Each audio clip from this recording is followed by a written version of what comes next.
when we were trying to think about of Inspire goals, we put all these colorful stickers. We made that collage, and we actually put there several groups, which is that if there wasn't an Inspire, what would we need? We would definitely need data available, saying available or in the best case open. We would definitely talk about data needed for set well-being or policies. We would definitely want the data to be interoperable, so we would probably apply some standards, and we weren't very agreed on the issue that we would need the data to solve cross-border and pan-European problems. This is like some of us were saying local or national. Some of us were saying were talking about the solve cross-border and pan-European problems. To sum it up, we actually said that if there was no Inspire, we would need to have something to fulfill what actually is Inspire saying, that making data available, use the data for policy, is harmonize the data somehow so that the data from different countries would talk to each other. So we named many things that are already in the Inspire directive. So we don't say that we would need Inspire, but we would need something on that level. We talked about different groups of users that, according to the opinion of our groups, weren't probably well defined or well known before the Inspire directive actually came into force.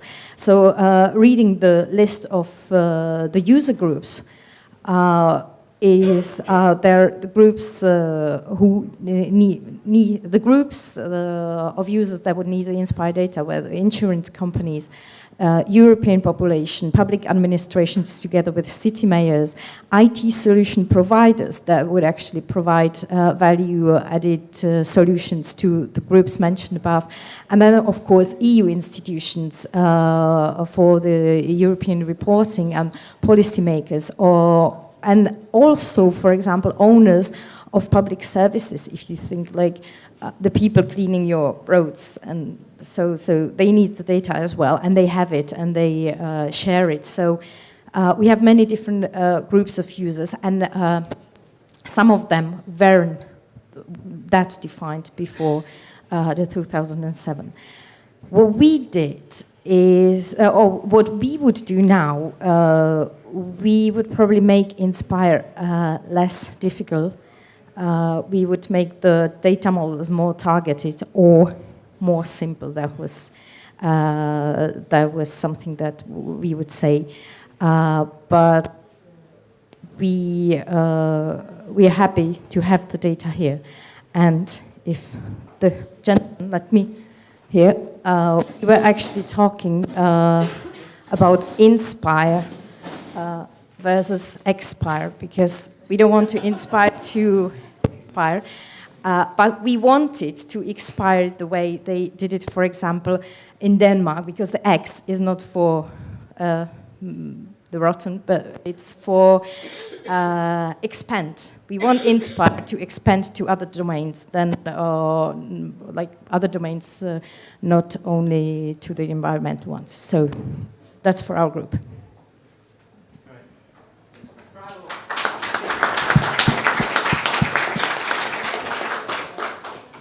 Oh, Alex.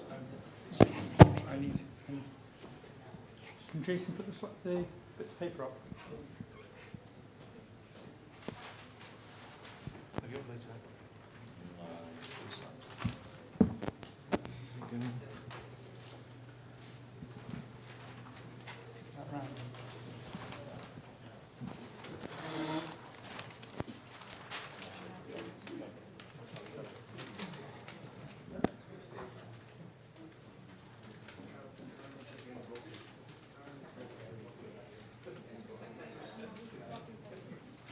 Thank you very much. We started off by brainstorming the areas like we all did, but we came down to 3 general areas that we thought that we needed to fill the hole. The first was a general thing on standards. The next was a general thing on spatial data infrastructure. And the last was on open data. So that was, in general, where we were looking. We thought that everything else was encompassed within that. So we then went away and thought on the next chunk of how would we then, where we thought we needed additional work to help bring the benefits to Inspire. So we thought the standards at the moment were relatively well defined, but there needed to be better guidance. The guidance was particularly becoming out of date quite easily because, of course, technology moves on in this area quite rapidly. We talked about the balance between all members. You know, some members have moved quite a long way forward. Other people are not quite so far forward, and actually trying to balance the efforts of all members and not forgetting the cross-border benefits for this. So we then went on and talked about sort of another part of where Inspire has brought benefit over and above where we particularly thought it might have brought benefit, and that's open data. Open data has been helped by Inspire, certainly on the spatial data side, because of the obligations to provide data, because of the capability now of finding hidden data, because we now have ways of finding data. We would not have had, as we're now generating in countries, open data policies without Inspire coming along to help. We think the ambition of Inspire is actually doing quite well, making data available in the generality, but it's really comes down to access to data overall. We then talked at quite some length about users, and I know we've already had a slide on who users may be. Well, we didn't really focus too closely on what users were, but users are obviously the most important part of what we're trying to do. We aren't really showing benefits to the user, whoever they may be. There aren't very many good stories for us to tell users at this stage. One of the main reasons we thought was the difficulty finding data.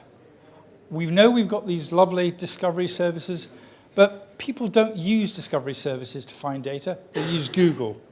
So at the moment, Google can't get into our discovery services. There is no mechanism to get into them. So people aren't finding our data the way they normally do. Metadata quality has improved. It's not perfect, but it's improving. But again, that quality of the data needs to support the users. So we then went on to talk about the main components of Inspire and what would we need to have. So we talked about discovery, view, download, standards, and transformation. As we talked about it, it became clear that there's an upside-down pyramid here, if you think about it from the user's point of view. From the user's point of view, they really want to be able to find the stuff. They need to be able to discover it, going back to the Google point. So that's where most people will actually come into contact with Inspire data. View, nearly as important, so they can check that the data is what they're thinking about. But at that point, users are probably stopping their interest. They want to see maps with data on them, but they don't necessarily want to go and do the analysis themselves. You then go down another level. So you're starting to get into niche markets here with people who are downloading the data and wanting it in a standard way or needing it transformed into their particular way of looking at things. So the number of users that we are trying to target goes down as the complexity goes up. Thank you. Thanks, Alex.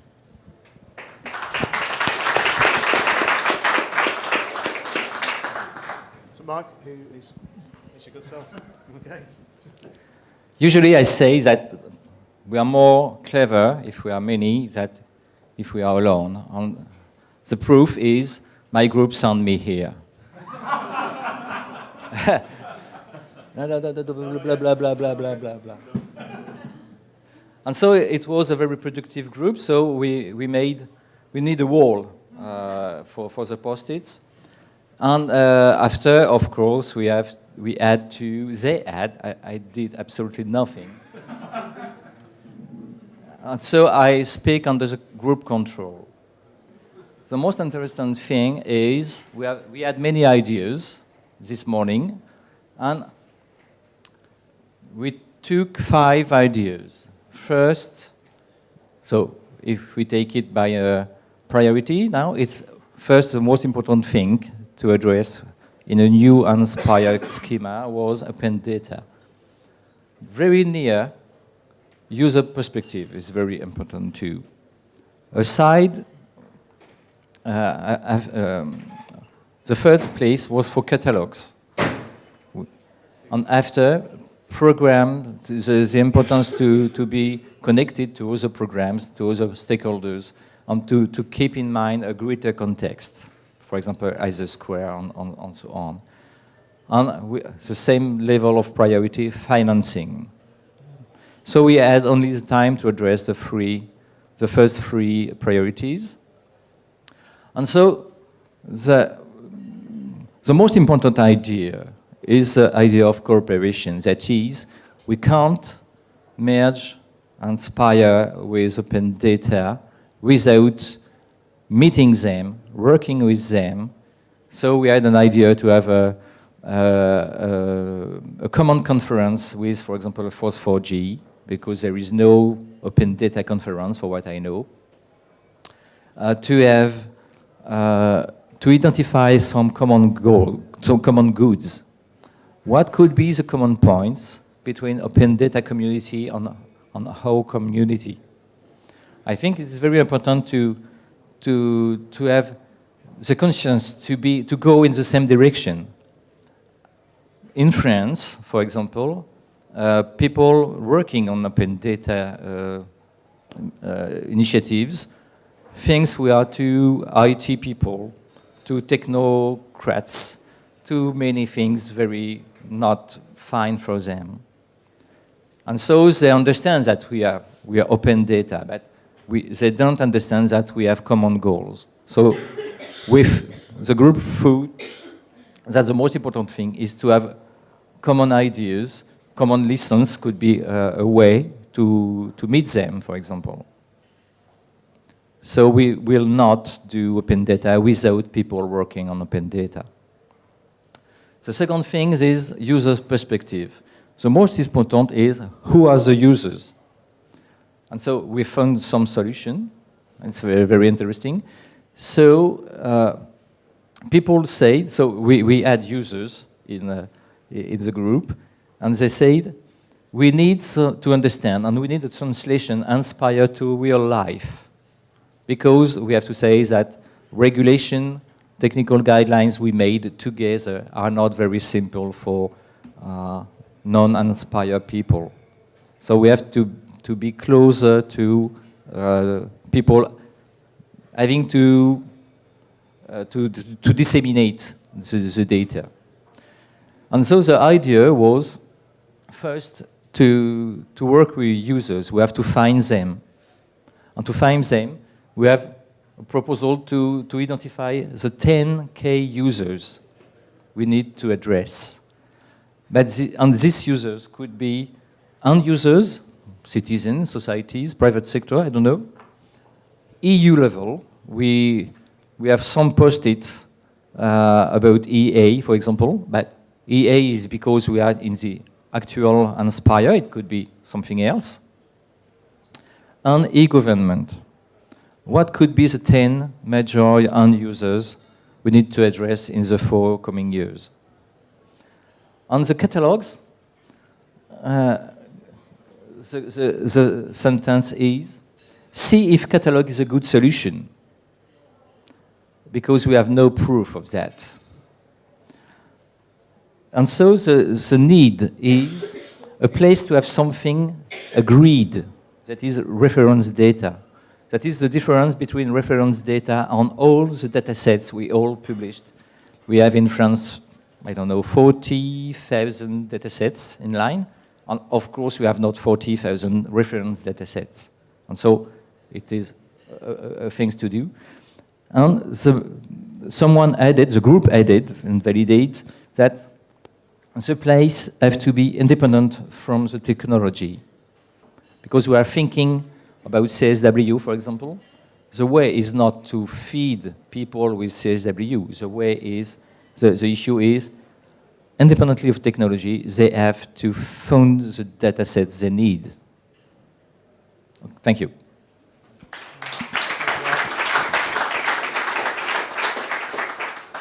Okay, thanks, Mark. Are people up to have a bit of a discussion? I think I would like maybe to hear from Joachim. Is there anything anything you've heard that's interesting? Anything interesting you've heard in sessions today? Yeah, that was the request, of course, and I have a pre-prepared statement. No, I mean, first of all, I think that the way, when I saw the title, the way to approach that is an interesting one, because I joined this family, I would call it, now over a year ago. And when I was exposed in some of the first sessions, somebody was asking a question, what would be if Inspire doesn't exist? And I think to look at it from that perspective is sometimes healthy, because obviously it shows you what has been achieved, and probably shows you also what is not necessarily because of the directive or has not been achieved yet. So I think the whole session is very, very refreshing. I think it's clear that a lot of the themes that come out through and through are currently in the heart of, I would say, the European agenda, are currently in the heart of the European discussion. I mean, you just have to read the Commission's refit report, and I think you will find a lot of these elements. I mean, maybe the emphasis is different, maybe we expressed it in a different way, but nothing that you see here is anyway, completely outside, which hasn't been part of a reflection. And the dilemma that I see, and we had the same discussion in the MIG already in June, and we'll continue to have it, how can we now go from having 3 discussion groups here and all sorts of good ideas to come to a common idea of what we want to do together? Because that's what it's ultimately all about. There's nothing wrong with anybody here in the room to do whatever they like under their responsibility with this directive. That's for me normal. Everybody has to make the best out of their perspective on the instrument that exists.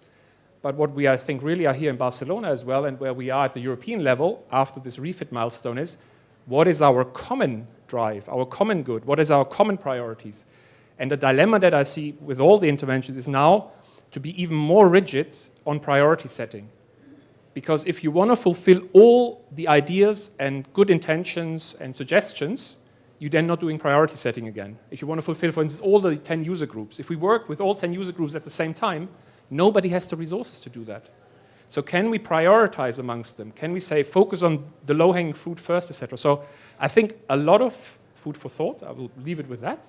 There's a lot of other sessions this week which I think will add to this. And for me, at least from my perspective, from our team in the Commission, the EA, we are working at the moment in the context of the implementation work program, the work program we've put on the table, the discussions in the MIG, and so on and so forth, to translate that into a commonly agreed roadmap at European level. And I think we've got lots of good ideas, but I think we still have to do a bit further, because if we do them all, we need 3 times as many people as we have here, and that may not be enough. So I think we need a bigger room to start with. So from my side, I think it was really very helpful, this session. I'm very, very aware that it's lunchtime. Is there any points that anybody wants to make before we break for lunch? No? Okay. Thanks. Well, thanks. Just to thank Ulla and John for the idea of that workshop. Thanks for coming.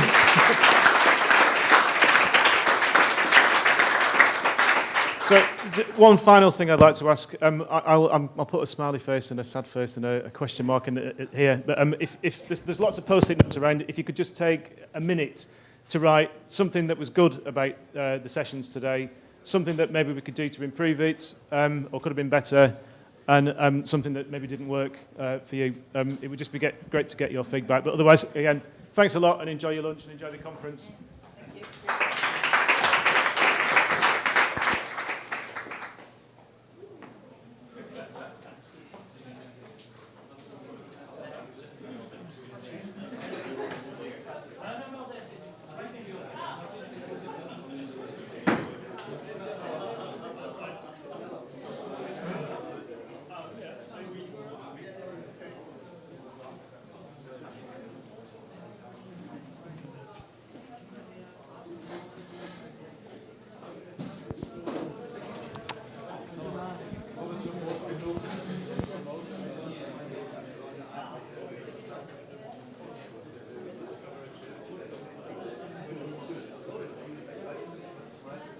Thank you.